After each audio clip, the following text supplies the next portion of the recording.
Assalamualaikum warahmatullahi wabarakatuh. Hai, perkenalkan nama saya Deatirta Kirana dan rekan-rekan Saya Miftah Naria Agustiani. Saya Muhammad Al-Fajri Kurniadi Salam. Di video ini, kami akan mempresentasikan PowerPoint yang berjudul Konsep Kepemilikan dalam Islam, yang mana materi pertama akan disampaikan oleh saya sendiri. Milik atau dalam kosakata Arab disebut al-miqdari. Akar kata malaka mempunyai arti penguasaan terhadap sesuatu, atau dalam istilah yang lebih singkat disebut sebagai hak milik atau milik saja.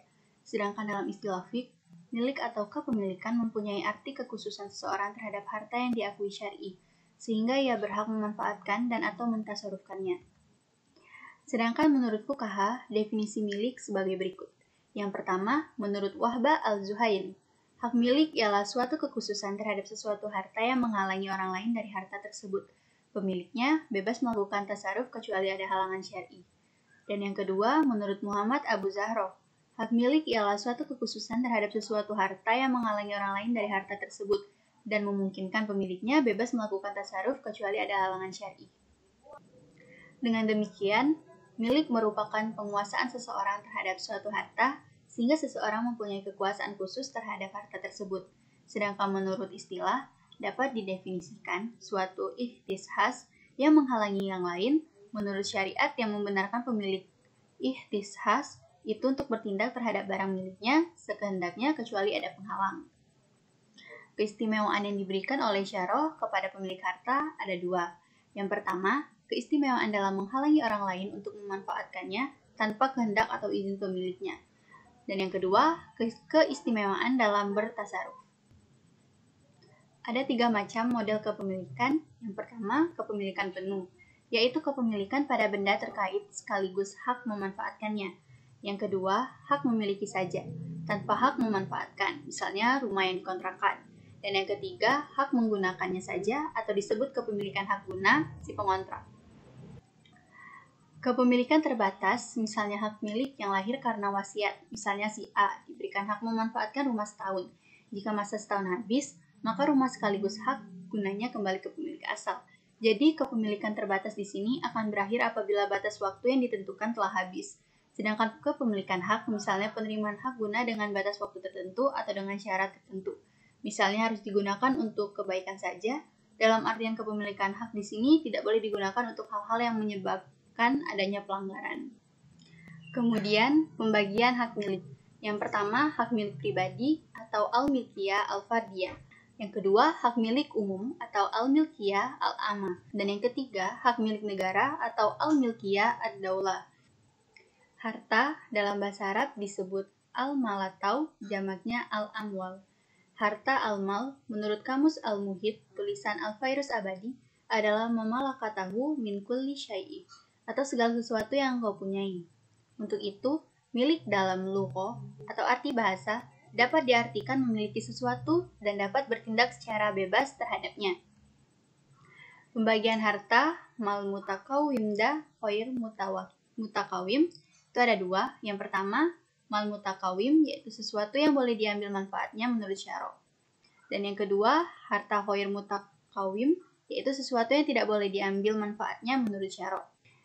Kemudian, mal misli dan mal kimi. Yang pertama, harta misli yaitu benda-benda yang ada persamaan dalam kesatuan-kesatuannya. Dalam arti dapat berdiri sebagiannya di tempat yang lain tanpa ada perbedaan yang perlu dinilai. Yang kedua, harta kimi, yaitu benda-benda yang kurang dalam kesatuan-kesatuannya, karena tidak dapat berdiri sebagian di tempat sebagian yang lainnya tanpa ada perbedaan. Kemudian, harta istihlak dan harta istikmal. Harta istihlak yaitu sesuatu yang tidak dapat diambil kegunaannya dan manfaatnya secara biasa, kecuali dengan menghabiskannya. Dan yang kedua, harta istikmal yaitu sesuatu yang bisa digunakan berulang kali dan materinya tetap terpelihara. Mankur dan harta gair mankur. Harta mankur yaitu segala harta yang dapat dipindahkan atau bergerak dari satu tempat ke tempat yang lain. Sedangkan harta gair mankur yaitu suatu tempat yang tidak bisa dipindahkan dan dibawa dari satu tempat ke tempat yang lain. Seperti emas, perak, perunggu, pakaian, kendaraan, kebun, rumah, pabrik, sawah, dan yang lainnya. Harta ain dan harta dain. Harta ain ialah harta yang membentuk benda seperti rumah, pakaian, beras, kendaraan, dan yang lainnya. Harta dain yaitu sesuatu yang berada dalam tanggung jawab seperti uang berada dalam tanggung jawab seseorang. Mal al-ain dan mal al-nafi. Harta aini yaitu benda yang memiliki nilai dan bentuk wujud, misalnya rumah, ternak, dan yang lainnya. Sedangkan harta naf'i ialah ar-rodli yang berasal-asal tumbuh menurut perkembangan masa. Oleh karena itu, mal al-naf'i tidak wujudkan, tidak mungkin disimpan. Harta maklum, mubah, mahjur. Harta maklum ialah sesuatu yang masuk ke bawah milik perorangan maupun milik badan hukum seperti pemerintah dan yayasan. Harta mubah ialah sesuatu yang pada asalnya bukan milik seseorang seperti air pada mata air, binatang buruan darat, laut, pohon-pohon di hutan dan buah-buahannya. Harta mahjur ialah sesuatu yang tidak dibolehkan dimiliki sendiri dan memberikan kepada orang lain menurut syariat.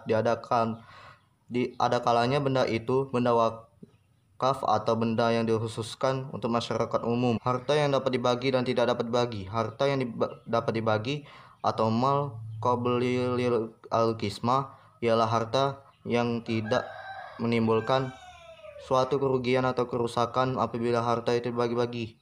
Sedangkan harta yang tidak dapat dibagi, mal ghair qablil al-qismah, ialah harta yang menimbulkan suatu kerugian atau kerusakan apabila harta tersebut dibagi-bagi, misalnya gelas, kursi, meja, mesin, dan yang lainnya. Harta pokok dan hasil buah. Harta pokok ialah harta yang mungkin darinya terjadi harta yang lain. Harta pokok disebut juga modal, misalnya uang, emas, dan yang lainnya.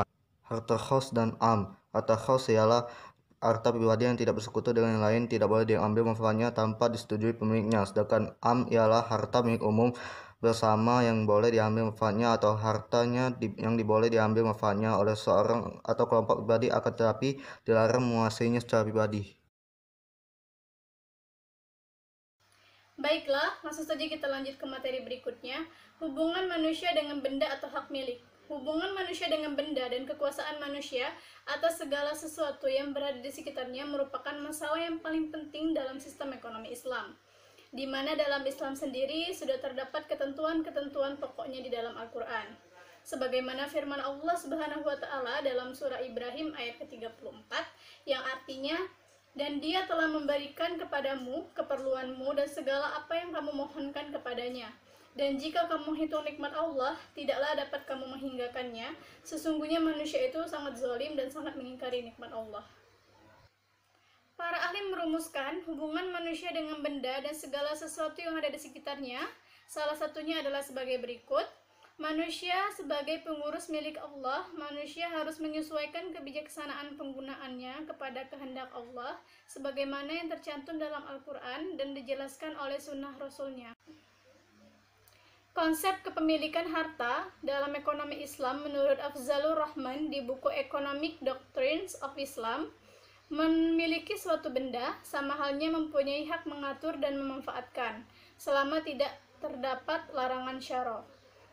Menurut Afzalur Rahman, Islam mengakui hak individu untuk memiliki harta yang mampu diperoleh menurut cara yang halal dan membenarkan seseorang untuk mendapatkan seberapa banyak harta yang mampu diperolehnya, menurut pengetahuan, kemahiran, dan tenaganya dengan menggunakan cara-cara yang bermoral dan tidak antisosial. Dengan kepemilikan, pihak yang tidak memiliki tidak berhak menggunakan tanpa izin dari pemilik resmi. Menurut syara', kepemilikan adalah sebentuk ikatan antara individu terkait dengan harta, yang pada proses tahapan kepemilikan, syara' mensyaratkan berbagai hal yang disebut asba al-milk, yang artinya asal-usul kepemilikan. Kita lanjut. Menurut Afzalur Rahman, muncul ada dua paham atau dua golongan terkait dengan kepemilikan, yaitu paham spiritual dan paham material. Yang pertama, paham spiritual atau Rabbaniyah, lebih menekankan pada aspek moral, kerohanian, dan mengesampingkan aspek kebendaan dalam kehidupan manusia. Dan yang kedua itu paham material atau kebendaan, menekankan pada aspek kebendaan dalam hidup manusia, segala ikhtiar dan usaha manusia hanya terfokus pada pencapaian kebendaan, sedangkan aspek moral dalam kehidupan diabaikan. Secara umum, menurut Afzalur Rahman, hak milik terhadap harta benda ada dua macam, yaitu hak milik pribadi dan hak milik umum. Hak milik pribadi itu sendiri artinya kepemilikan pribadi, yaitu harta yang dimiliki seseorang dengan cara yang halal, yang diperolehnya dengan kemampuan, kemahiran, dan tenaga dengan menggunakan cara-cara yang bermoral. Sedangkan hak milik umum, pada dasarnya semua benda yang ada di muka bumi ini diciptakan untuk manusia dan harus dipertanggungjawabkan untuk menggunakannya dengan sebaik-baiknya, serta harus didistribusikan dengan adil dalam masyarakat. Adapun batas-batas yang ditetapkan oleh agama Islam dalam mengimplementasikan hak milik, yaitu yang pertama, melarang pengambilan harta orang lain kecuali dengan jalan yang sah. Yang kedua, mengharamkan riba dan perjudian. Yang ketiga, melindungi harta anak yatim dan safi atau orang-orang yang tidak sanggup menjaga hartanya. Yang keempat, mencegah peredaran harta dan kekayaan di antara orang-orang kaya saja. Yang kelima, menyerahkan jaminan bagi orang-orang yang terlantar. Baiklah, mungkin itu saja materi yang dapat kami sampaikan. Apabila ada kata yang salah, kami mohon maaf. Kepada Allah kami mohon ampun. Semoga materi yang kami sampaikan ini bisa bermanfaat bagi teman-teman semuanya. Kami akhiri, wabillahi taufiq wal hidayah. Wassalamualaikum warahmatullahi wabarakatuh.